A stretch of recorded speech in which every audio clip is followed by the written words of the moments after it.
어떤 소설가의 자전적 소설을 제가 읽은 적이 있었어요. 그 사람이 대학교 때 연애하던 이야기, 그래서 결혼 전까지 대한 이야기들을 쭉 쓴 글을 읽었습니다. 1년은 365일이죠. 그러면 자기의 사랑하는 애인을 몇 번 만날 수 있을까요? 이분은 365번 매일 만난 게 아니라 500번을 만났대요. 그래서 500번이 어떻게 되나 계산해 봤더니 자기 애인과 자기가 다니는 대학교가 다르기 때문에 아침 일찍 그 여자의 집에 가서 여자가 나오는 걸 보고 그 여자 애인 대학교까지 데려다 주고 다시 버스 타고 자기 대학교 와서 공부하고, 먼저 끝난 사람이 각각 또 와서 수업 기다려가지고서 또 만난대요. 그러니까 하루에 2번씩을 만나니까 500번을 넘게 만나더라는 얘기죠. 사랑하면 보고 싶어요. 사랑하면 만나고 싶어요. 예배는 뭐지요? 하나님과 만나는 시간입니다.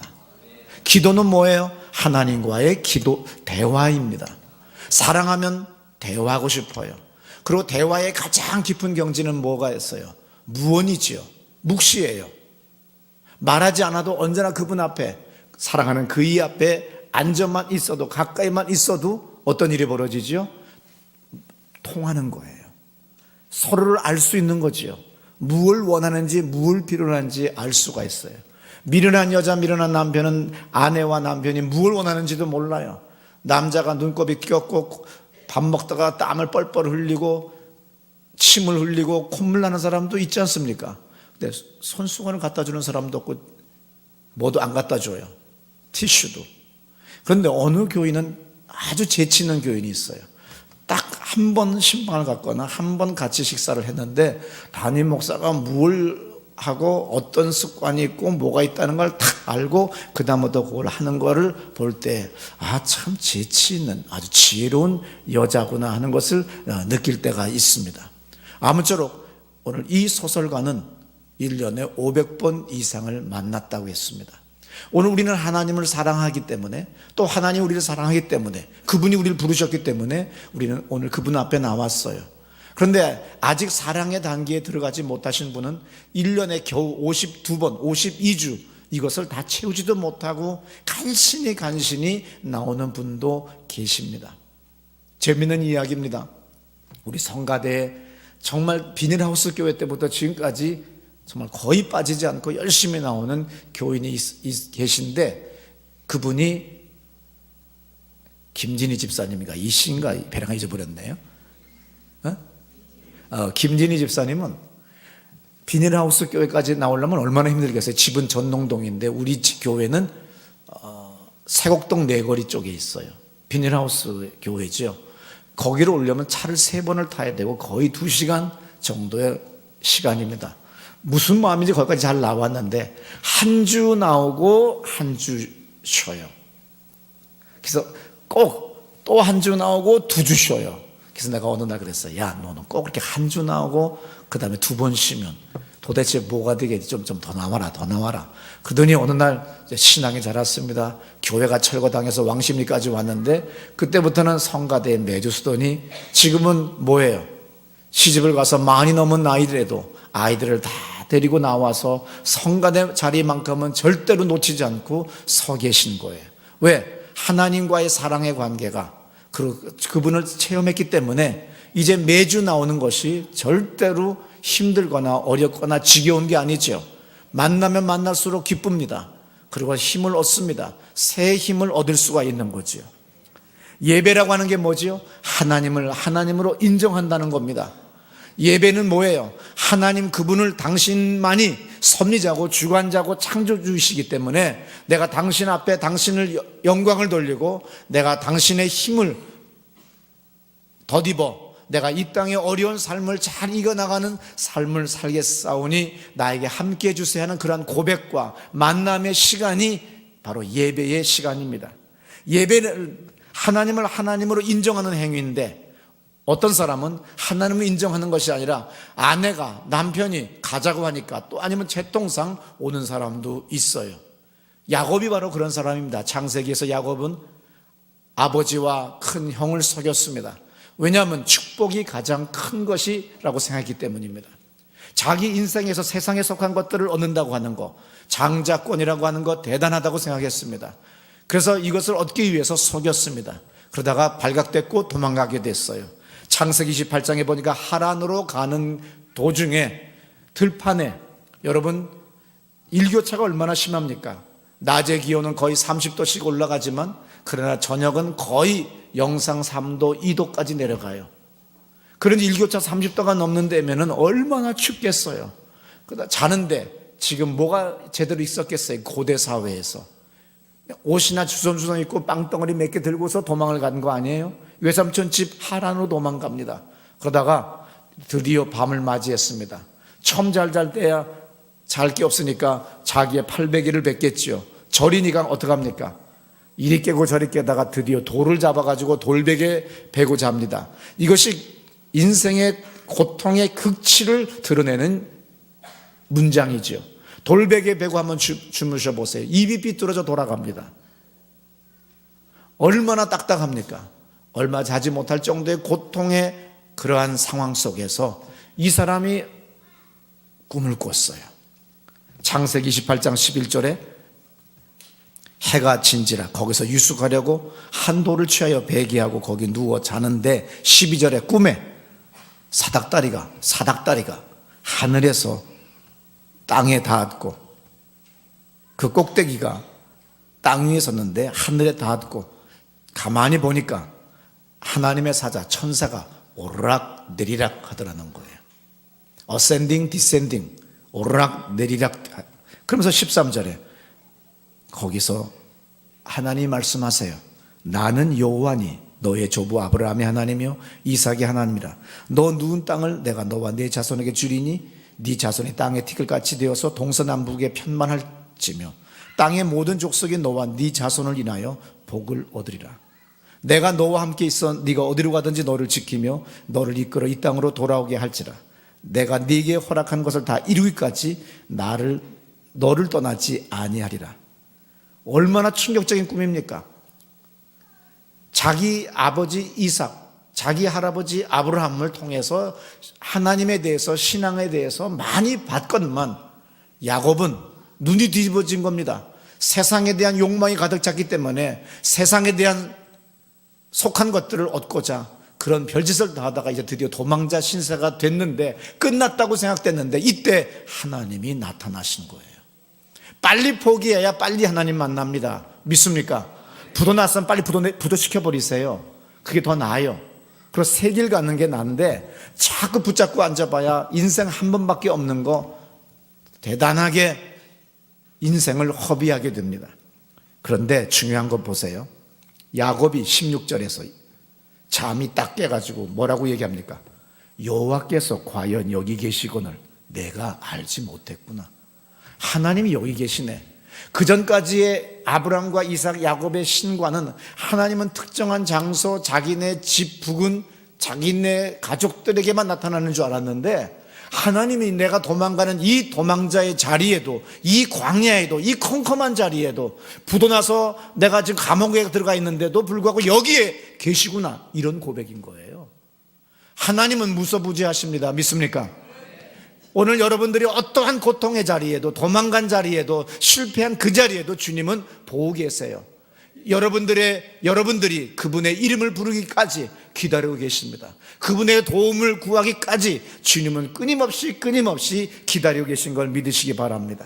그래서 오늘 17절에서 야곱이 영적인 두려움이 엄습해 옵니다. 이에 두려워하여 가로되 두렵도다.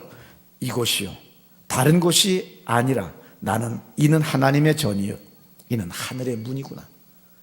여기가 엄청난구나. 여기가 하늘의 문인데, 축복의 문은 뭐예요? 내가 있는 이 삶의 자리예요. 이 정말 들어오는 이 영감, 여기가 하나님의 문이야. 여기서 주의 이름을 드러내면 영감이 바뀌어. 이 괴상한 이 여자, 요새의 연속극은 전부 다 뭡니까? 압구정 백약? 서부터 시작해서 계속 그냥 뭡니까? 막장 드라마에 뭐가 된다잖아요. 끝없이 막 일어나는 거예요. 그냥 작가도 나중엔 몰라. 그냥 그러다가 어려우면 막 죽여버려 하나씩. 진짜입니다. 왜냐하면 여기에 관여되신 분이 우리 교인이시기 때문에. 보세요. 바로 그 괴상한 그 예편네 마누라, 거기 그 자리에 그 집이 거기가 하늘문이에요.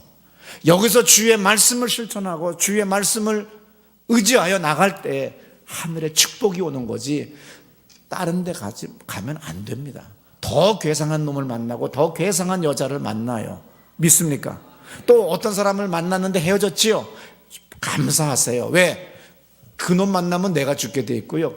그년이 아니죠. 그 여성을 만나면 내가 죽게 되기 때문에 주님은 아셔서 미리 헤어지게 하신 거예요. 믿습니까? 오늘 부도나게 하신 이유는 더 큰 사업을 주시려고 하는데 자꾸 붙잡고 있으니까 부도나게 하신 거니까 빨리 털고 주님 앞에 나와 기도하면 여기가 하늘문이요 축복입니다. 근데 어리석게도 우리는 자꾸 집착하는 거죠. 마귀가 우리에게 주는 마음이 뭡니까? 고집자옥발이에요. 고민하게 하고 집착하게 하고 자포자기 한 다음에 억압시킨 다음에 그 다음에 발작을 일으켜 미친 사람 만드는 거예요. 고집자옥발. 시작. 이게 마귀의 5단계인데 여기 여러분은 어디에 속합니까? 고민하십니까? 집착하십니까? 자포자기 하셨습니까? 아니면 억압됐습니까? 아니면 발작 중이십니까?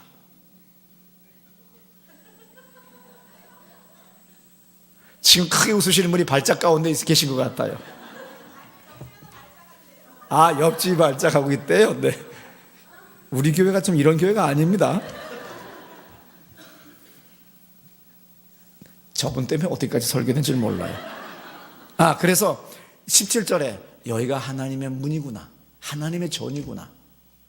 여러분의 삶의 자리가 하나님의 문이고 하나님의 전이고 거기가 축복의 통로예요. 거기서 최선을 다하셔야 돼요. 오늘 주어진 그 사람들을 축복해야 됩니다. 그 사람들을 사랑하고 섬겨야 됩니다. 그렇지 않으면 소용없어요. 내게 주어진 것, 그것이 중요한 거예요.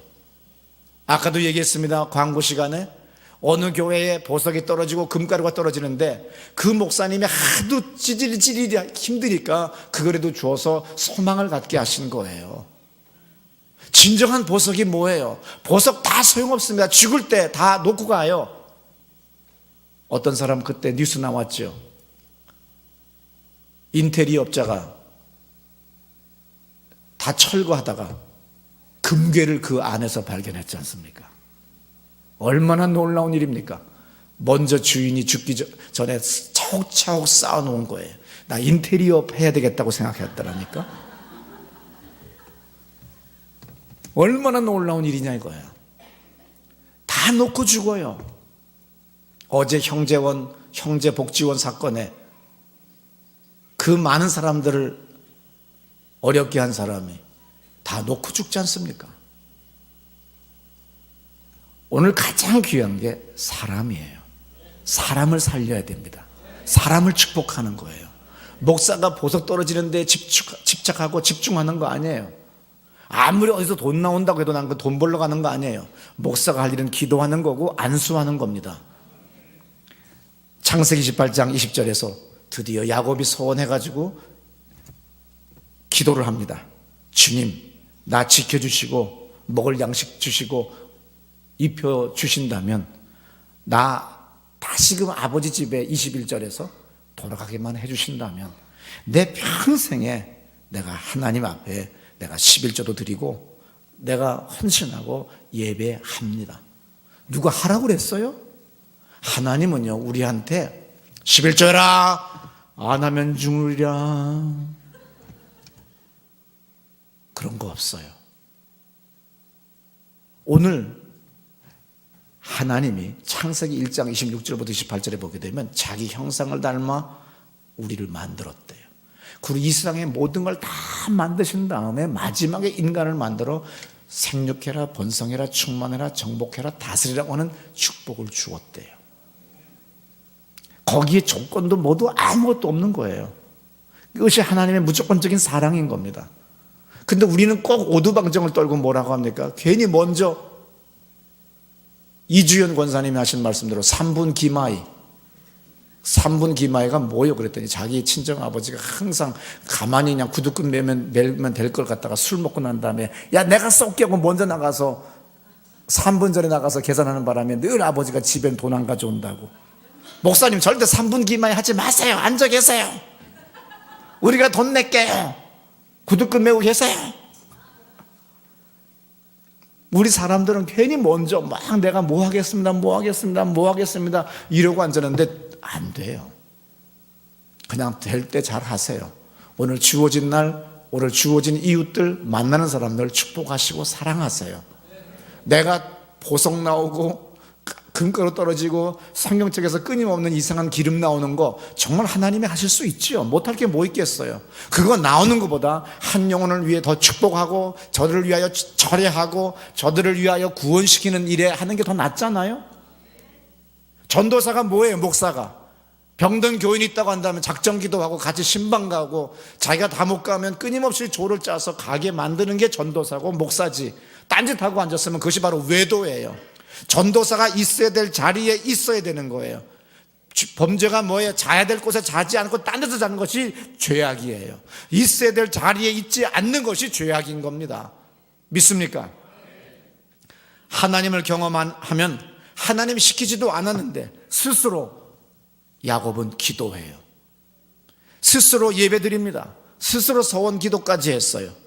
하나님이 안식일을 거룩하게 지키라고 우리한테 그렇게 많이 하셨는데 오늘 우리들은 52번, 52번도 제대로 나오는 것을 아주 대견스러워하는 사람도 있어요. 여러분, 그러나 믿음 좋으신 분 보세요. 1년에 500번 교회 나오시는 분도 계세요. 예를 들어 김명순 전도사님은 1년에 몇 번 나오실까요? 1000번 이상을 나오시죠. 새벽 기도, 그러니까 철야 기도하러 나오시잖아요. 오후 예배 나오시잖아요. 뭐 이런 식으로 하게 되면 얼마나 많은 예배를 나오시겠어요. 병들 수도 있어요. 근데 병이 도리어 안 듭니다. 힘이 솟기 시작을 하는 거예요. 야곱같이 하나님을 경험하면 놀라운 예배의 감격을, 예배의 기쁨을, 기도의 응답을 경험할 수 있어요. 그러나 하나님을 경험하지 않고 의무적으로 나와 앉아있으면 얼마나 지루한지 모릅니다. 많은 신학자들과 목회자들이 기독교를 체험의 종교라고 합니다. 체험하지 않고 하나님을 섬길 수가 없어요. 우리가 믿는 하나님은 살아계신 하나님이기 때문에 어떤 조각으로 만들어진 그것이 우리의 신이 아니라 보이지 않는 무소부지한, 그리고 인간을 창조하시고 섭리하시고 주관하시는 분이기 때문에 누구나 체험을 하기를 원한다고 한다면 체험할 수가 있습니다. 그래서 체험 없는 신학과 체험 없는 목회자가 되면 그는 딴짓을 하게 되고 외도하게 되고 도리어 많은 사람들을 구렁텅이에, 낭떠러지에, 벼랑떠러지에 떨어뜨릴 수밖에 없어요. 하나님을 체험한 사람들은 기도합니다. 사람의 재능과 수고와 노력보다 하나님이 도와주시는 것이 더 크다는 것을 알 수가 있기 때문입니다. 이것을 알면 기도하게 돼 있어요. 그래서 믿음은 보입니다. 왜? 그 사람의 기도하는 모습을 우리는 자주 목격할 수 있어요. 그가 예배드리는 것을 우리는 자주 목격할 수 있지요. 아주 빈번하게 많이 목격할 수 있다고 한다면 그 사람은 진정으로 믿음이 있는 사람입니다. 어떤 사람은 거짓말합니다. 나는 집에서 기도한다고, 난 집에서 예배드린다고. 거짓말입니다. 안에서 새는 바가지 나와도 새요. 진정으로 나와서 기도하고 예배드린 사람은 안에서도 할 수 있지만 바깥에서도 안 보이면 진짜 그거는 맹탕이고 허당입니다. 예배와 기도는 하나님을 하나님으로 인정한다는 우리의 고백의 행동, 행위예요. 잠언 16장 1절에 이런 말씀이 있지요. 우리 목소리 두 옥타브 올려서 크게 읽습니다. 시작.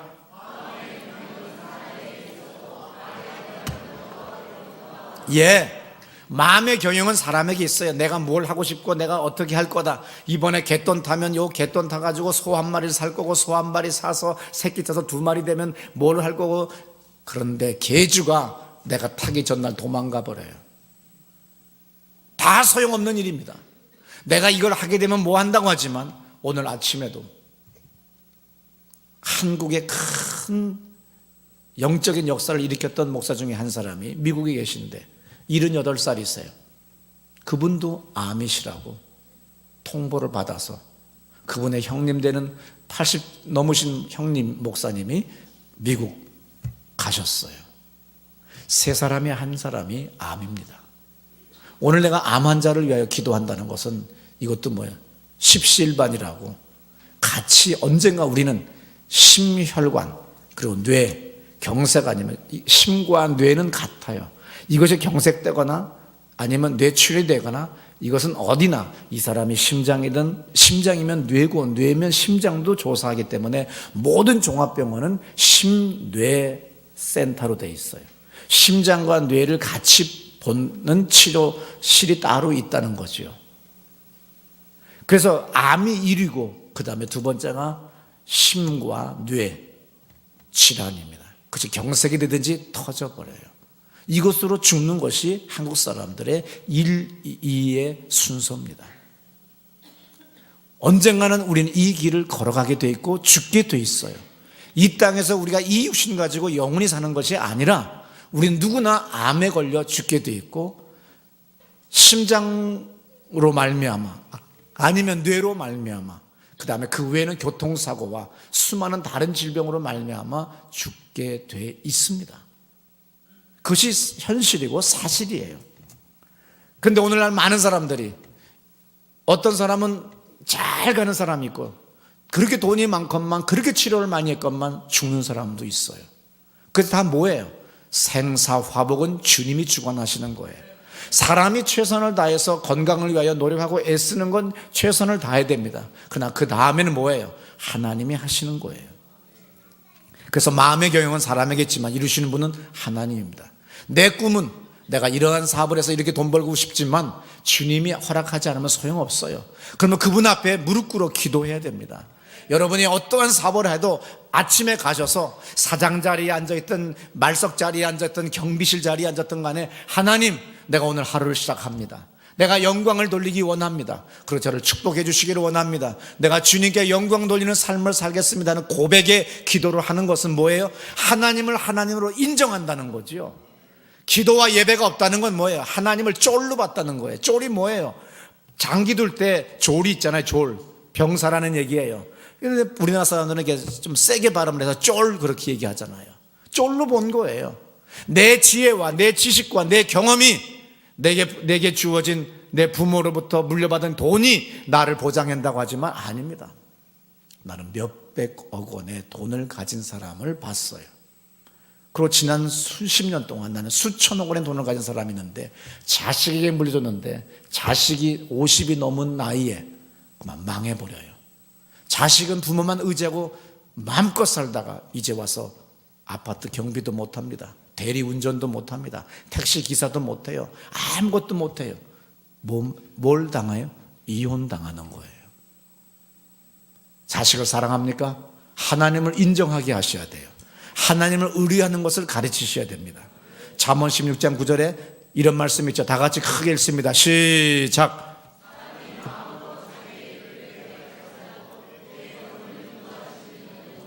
네, 33절 마지막 읽습니다. 시작.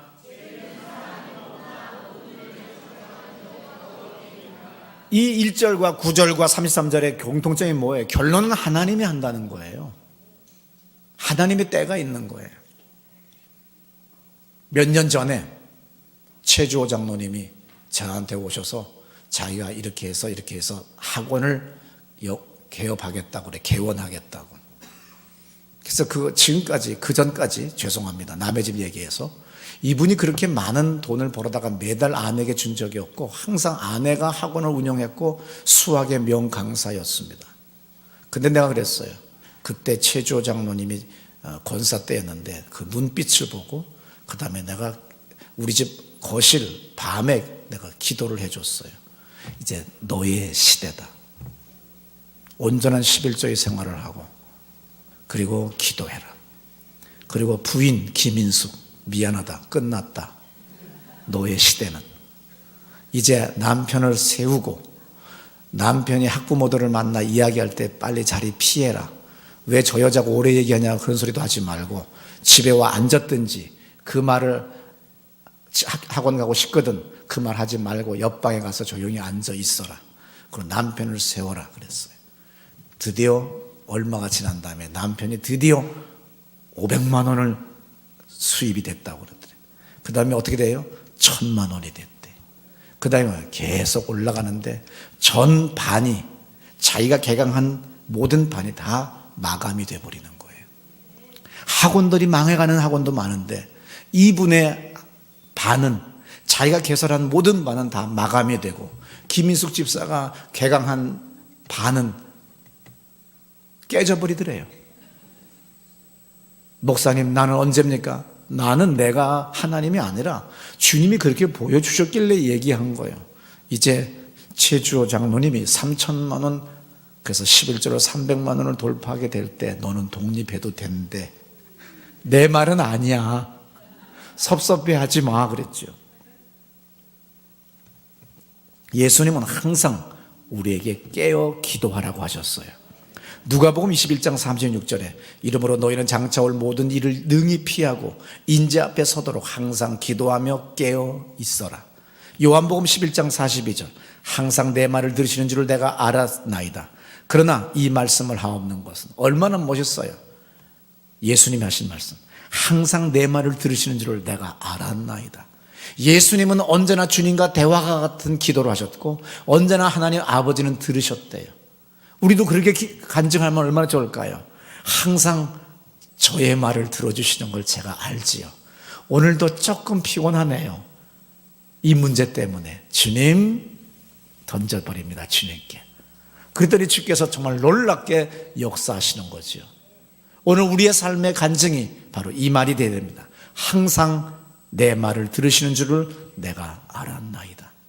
내가 간증하겠습니다. 누가복음 21장 34절 너희는 스스로 조심하라. 그렇지 않으면 방탕함과 술 취함과 생활의 염려로 마음이 둔해지고 뜻밖의 그날이 덫과 같이 너에게 임할 거다. 누가복음 22장 39절 예수께서 나가사 습관을 쫓아 감람산에 가시매 제자들도 쫓았더니 그랬어요. 습관을 쫓아서 언제나 그의 삶이 누가 보더라도 습관같이 언제나 우리는 밥 먹으면 화장실 가는 사람들, 장이 나쁜 거죠. 근데 난 절대 장거리 비행할 때는 저는 항상 복도 좌석입니다. 창가 좌석이나 이런 데 실어서 저는 회원 신청할 때 나는 아일 좌석을 달라고 그랬어요. 그래서 그냥 대한항공이나 아시아나항공은 항상 내가 3등석을 타든 2등석을 타든 어느 석을 타든 복도 좌석을 자동으로 주게 돼 있어요. 그러나 내가 회원 등록이 되지 않은 건 자꾸 가운데다가 껴놔요. 그래서 항상 비행기 탈 때마다 나 가운데 좌석 주지 말고 나 복도 좌석 달라고 신신당부합니다. 그럼 맨 뒤도 괜찮냐고? 맨 뒤도 괜찮다고. 왜냐하면 1시간짜리 비행이니까. 왜냐하면 6시간, 12시간짜리 비행할 때 맨 뒤 좌석, 복도 좌석 좋다고 거기 가서 앉았다가는요, 화장실 가려고 줄 서 있는 사람 때문에 다 망쳐버립니다. 계속 샤 소리에다가 문 닫는 소리에 쭉 서서 나 뭐 하고 앉았나 다 쳐다보고 있잖아요, 다. 이분들 전부 다 어떻게 밥만 먹으면 화장실에 와서 줄 서 있냐 이거야. 이거 전부 다 장염이야 이거 다. 좀 미리 가든지 어떻게 밥만 먹자마자 그냥 다 뛰어나와서 줄을 서는데 20명씩 줄 서 보세요. 그 앞에 앉아 있으려면요 이거 정말 곤욕스럽습니다. 아무쪼록 습관적으로 우리 밥 먹고 습관적으로 이쑤시고 습관적으로 화장실 가고 습관적으로 욕 한번 내뱉고 그렇게 하듯이 예수님은 아주 습관적으로 기도하시고 습관적으로 감난산에 가셔서 습관적으로 새벽 미명에 일어나셔서 언제나 기도하시는 거예요. 나는 차 타고 다닐 때마다 기도합니다. 할렐루야. 빌딩만 보면 저런 빌딩 가진 교인이 우리 교인 되게 해주세요. 우리 교인들도 저런 빌딩 갖게 해주세요. 지나가다 드디어 어제 또 바꿨어요. 주님, 우리 교회도 호텔 사장 나오게 해주세요. 저기 여관 사장 말고 호텔 사장, 특급 호텔 5스타, 6스타, 7스타 사장 나오게 해주세요. 오늘도 오성문 장로님의 기도 제목에 요청에 뭐라고 나왔습니까? 우리 고속버스, 전세버스 300대가 목표라고 그러죠. 어느 날 길 가다가 차세대 고속버스나 2화 고속관광버스가 보이면 얼마나 반가운지 몰라요. 그러다가 그분의 아내인 미광 유치원, 미광 어린이집 노란 버스가 나를 위협시키면서 확 지나갈 때 막 욕이 나오다가 미광, 내가 저거는 꼭 고발하리라.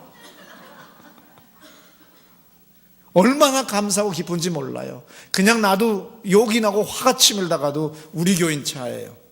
우리 교회 교인들 중에 유치원 원장님들 많이 계십니다. 그분의 차들이, 노란 차들이 길을 가다 보면 왔다 갔다 하면 목사의 그 마음 아실까요? 절대 여러분은 모르십니다. 목사가 안 됐기 때문에. 여러분의 것이 다 내 거예요. 왜 아멘 안 하십니까? 여러분들은 정말 추한 마음들을 가지신 거예요. 나는 절대로 좋은 차를 기대하거나 좋은 집을 기대하지 않습니다. 나는 별장 회원권, 골프 회원권 그런 거 절대 안 삽니다. 여러분이 사면 바로 내 거예요. 여러분들이 다 갈 거 아니잖아요. 여러분이 좋은 차 사면 저 태워주지 않습니까? 여러분이 좋은 별장 샀거나 좋은 회원권 사면 저 보여주잖아요. 그러면 여러분 것이 제 거예요. 저는 늘 뭐예요? 보석보다 더 귀한 여러분들을 축복하는 겁니다. 여러분의 것이 내 거예요. 왜 또 다시 아멘이 사라집니까? 정말 목회의 회의를 느끼기 시작하고 있습니다. 다른 모든 목사님들 보세요. 상가에 새 사는 목사님도 그랜저 타십니다. 그리고 저보다 작은 교회 목사님들도 다 에쿠스 타고 다니시고 좋은 차 타고 다녀요. 나는 거기에 미련 없어요. 왜냐하면 우리 교인들이 다 좋은 차 타고 다니기 때문에 신방 갈 때 그 집 차 나오라고 하면 돼요. 나는 언제든지 뒷좌석에 앉아요. 그래서 나는 항상 뭐예요? 여러분의 것이 내 거예요. 그래서 여러분들의 골프 회원권이 제 거예요. 여러분의 골프채가 제 거예요. 여러분의 별장이 제 건 거예요. 나는 여러분들을 축복만 하면 되는 거예요. 근데 내가 365일 거기 가 있겠어요? 갈 때도 많은 사람인데. 바로 이 마음이 그렇게 중요한 거죠. 로마서 8장 17절에 이런 말씀이 있어요. 잘 들어보세요. 마음을 살피시는 이가 성령의 생각을 아시나니 이는 성령이 하나님의 뜻대로 성도를 위하여 간구하심이니라. 여기에 마음을 감찰하시는 이가 누구지요? 성령이죠. 근데 이 성령이 하나님의 뜻대로 성도를 위하여 간구하심이라. 성령은 누구예요? 하나님이세요. 성부, 성자, 성령 삼위 하나님을 우리는 믿는 공동체가 교회고 교인이고 그리스도인이죠. 중요한 게 뭐예요? 성령 하나님도 기도한다는 거예요. 성령 하나님도 기도하는데 당신은 왜 안 하냐 이거야. 미친 거 아니야? 무지몽매한 거 아니야? 치매 아니야? 도대체 왜 기도를 안 하느냐는 거예요. 힘들고 어려울 때 왜 기도를 안 하느냐는 거예요. 마음의 경영은 사람에게서도 이루시는 분은 하나님이세요. 사람이 제비 뽑지만 결정을 하시는 분은 주님이신 거예요. 근데 왜 기도를 안 하세요? 하나하나 다 하세요. 꼭 무릎 꿇을 것도 할 것도 없어요. 운전하면 가다가 밥 먹다가도 생각나면 하나님 아버지 그러고 하는 거예요. 이게 기도예요. 주님은 무소부지하시기 때문에, 전능하시기 때문에 내가 어디서 언제나 무엇을 기도하든 다 아시는 분이에요. 그래서 그분은 뭐예요? 우리가 기도하기 전에 우리가 필요한 걸 다 아신다고 분명히 예수님이 말씀하셨어요. 단지 우리가 정말로 원하는지 안 하는지를 주님은 기다리시는 거예요. 몰라서 응답을 안 하신 것이 아니라 주님은 우리의 의지를 보시는 겁니다. 우리의 의지를 기도로 피력해야 되는 거예요. 우리의 의지를 예배로 주님 앞에 피력해야 되는 겁니다. 그때 하나님은 응답하시는 겁니다. 오늘날 많은 교회들이 성경을 올바로 가르치지 않았습니다. 교회는 기도하고 예배하는 곳입니다. 성경에서 분명히 말했잖아요. 잘 들어보세요. 마가복음 11장 17절에 이런 말씀 있지 않습니까? 이에 가르쳐 이르시되 기록된 바 내 집은 만민이 기도하는 집이라 칭함을 받으리라 고 하지 아니하였느냐. 너희는 강도의 소굴을 만들었도다 하시매. 내 집은 만민의 기도하는 집인데 강도의 소굴을 만들어버렸어요. 구려를 만들었어요. 교회에서 돌팔이, 사기꾼, 양아치, 이상한 사람들이 이상한 데 가서 목사 안수 받아가지고 이상한 짓들 하는 거 있어요. 진짜 목사님들은 훌륭한 분들이 얼마나 많은지 모릅니다. 그런데 물 흐리는 그런 사람들이 목사가 아닌 것들이 목사라고 하고 교회를 차려서 무슨 소금 관장을 한 데서 사람들을 죽이게 만들고 사기를 치는 사람들 목사 아닙니다. 진짜 목사는 설교하고 기도하고 목회하는 거지 다른 사람들 학문에다가 소금을 집어넣는 짓 하는 거 아닙니다. 목사가 무슨 복지원을 왜 만듭니까? 목사가 뭘 유치원을 만들고 어린이집을 만듭니까? 만들더라도 24시간 다 타가소는 만들 수 있어요. 나의 꿈은 우리 교회가 1만 명 출석이 되는 때쯤 되면 타가소를 만들어요. 최고급의 타가소예요. 불이 나도 염려가 없고 무엇도 염려 없는 최고의 타가소인데, 우리 교인들이 잠시 교회 모임이나 아니면 어떤 모임이 있을 때 아이를 맡기고 싶어요. 그리고 어떤 어려움 때문에 새벽 2시에도 애를 맡기고 싶을 때도 24시간 무료로 만들어주는 거. 교회가 무슨 유치원을 만들어서 돈을 벌려고 합니까? 무슨 복지원을 만듭니까? 목사는 목회를 하는 거예요. 목사의 자리에 있지 않으면 그는 외도예요. 그것은 바로 뭐예요? 불륜과 똑같은 겁니다. 내가 자야 될 곳에 서서 자야 되고, 내가 앉아 있어야 될 곳에 앉아 있어야 되고, 내가 있어야 될 시간에 거기 있어야 되는데 그것을 넘어갔고 다른 시간이고 다른 장소면 그것이 죄악이에요. 아주 쉽습니다. 죄악을 판별하는 방법은. 오늘 교회가 뭐예요? 만민이 기도하는 집인데, 오늘 많은 목사들이, 많은 교회들이 교인들을 위한다는 미명하에 통성 기도를 하지 않아요. 그리고 자기 설교가 예배의 중심이 돼버려요. 교회는 대학교 강의하는 데가 아닙니다. 여기는 지식을 전달하는 곳이 아닙니다. 내가 하나님 앞에 나와 주님을 찬양하는 겁니다. 내가 주님을께 기도하는 거예요. 간구하고 아뢰고 내가 주님을 만나는 것, 이것이 예배고 바로 예배당입니다. 오늘날 많은 사람들이 기도에 대하여 설교는 많이 하는데 정작 예배에는 도무지 기도를 하지를 않아요. 이것이 바로 죄악이고 타락이고 변질된 겁니다. 오늘 이 주일날 와서 기도를 안 한다고 한다면 어떻게 집에서 기도를 했겠어요? 목이 많은 소리로 기도했겠죠. 그것이 무슨 기도라고 합니까? 이 교회 얼마나 좋습니까? 어디를 가도 200m 이내에는 주택이 없어요. 마음껏 소리를 질러도 괜찮은 곳입니다. 주님 앞에 와서 고래고래 소리를 지르는 거예요. 어느 날 추원영 집사님이 몸이 아파서 한약방을 갔더니 한 의사가 진맥을 하더니 그러더래요. 약보다 저 망원의 공동묘지 올라가서 야호 하고 외치든지 소리 좀 지르라고, 소리 좀 지르고 오라고. 그래서 추원영 집사님이 가서 망원의 공동묘지로 가다가 앞뒤를 보니까 사람이 없더래. 그래서 야호, 또 양옆을 다 봤어요. 근데 이번에는 더 크게 야호 했더니요, 놀랍게 턱 막힌 것이 쭉 뭐가 통하는 것 같은 느낌이 오더래. 그래서 한 번 더 했대요. 그래서 막 통했대요. 그게 뭐예요? 기도를 소리 높여 기도할 때도 더 좋은 역사가 일어나죠. 그야말로 놀라운 역사가 일어나는 거예요. 하나님께 기도하는 건데요, 다른 사람을 축복하는데 더 복된 곳이 세상에 어디 있습니까? 오늘 기도와 예배는 하나님께 항복한다는 의미가 있어요. 그래서 우리는 두 손 들고 기도할 때가 있습니다. 또 두 손 들 때가 언제가 있죠? 환영할 때 하죠.